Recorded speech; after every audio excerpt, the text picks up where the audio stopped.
The HYDRA Messiah, a study in multiversal autophagy.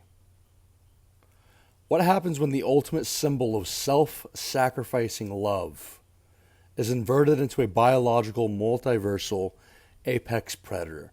Not a metaphor, not a poetic allegory, a literal cellular hydra that feeds on the worship of infinite worlds and hunts itself across eternity.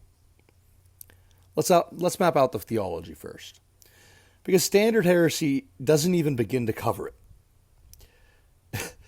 In a main timeline of the Omniverse, Jesus doesn't die to save the world. He uses his 500 immortal demigod witnesses as an occupying military junta to conquer it, the world. But the multiversal aspect isn't just a broad sci-fi backdrop. It's an extraction economy. The prime world acts as an administrative core, siphoning the raw, emotional, and spiritual fuel, both love and fear, as well as the souls of harvested from countless captured realities. It's a satanic hermeneutical reading of the Bible pushed to its absolute mathematical limit. The Great Commission treated as a blank check for cosmic parasitism.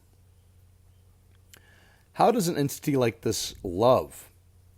Not through relational grace, but through pure, terrifying solipsism.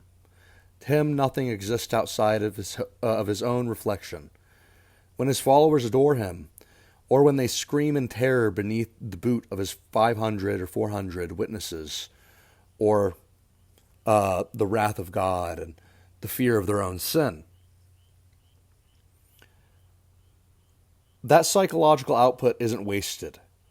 It's his own divine energy returning to its source. Holiness is redefined as unimpeded sovereignty. He loves himself the way an apex predator loves its ecosystem, as a closed-loop food chain written entirely for his own reflection. Which brings us to the most terrifying part, the second coming as a biological budding. Imagine a world where this entity never existed. A world he views as uniquely fallen, precisely because it lacks his dominion. His second coming isn't a cloud-splitting descent. It's a transtemporal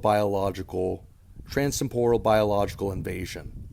He prefigures his arrival centuries in advance, planting cultural and spiritual DNA so that when he finally bursts through, his arrival feels like a natural birth. And what about the Antichrist? In this system, the Antichrist isn't a separate enemy. He is the biological precursor. He's the early cellular tumor sent ahead to alter the historical pH of the world, paving the way for the full-scale Hydra head to anchor. The Antichrist is the second coming, but particularly split between two bodies. But an infinite ecosystem creates a fatal flaw for a Hydra, competition. Because these heads are scattered across infinite timelines, they drift, local environmental pressures cause micro-mutations. One head becomes a clockwork tyrant. Another becomes an ecstatic butcher. Though they share the same DNA of absolute self-love, they begin to fight over overlapping border worlds. And worse, what about the alternative versions of himself? In an infinite omniverse, there are timelines where Jesus burned, drowned, or died in pathetic obscurity. To a tyrant obsessed with absolute perfection, those weak variants are an intolerable insult. So the Hydra wages a war of autophagy. It hunts its own bloodlines across infinity. It consumes its own alternate failures and eventually its own competing heads. It is a multi-headed monster eating its own necks, locked in an eternal, infinite civil war to prove which version of the tyrant is the most absolute. The throne of God and the throne of the destroyer are the exact same seat. Like and subscribe if you enjoy your theology with a side of cosmic terror. See you in the next timeline.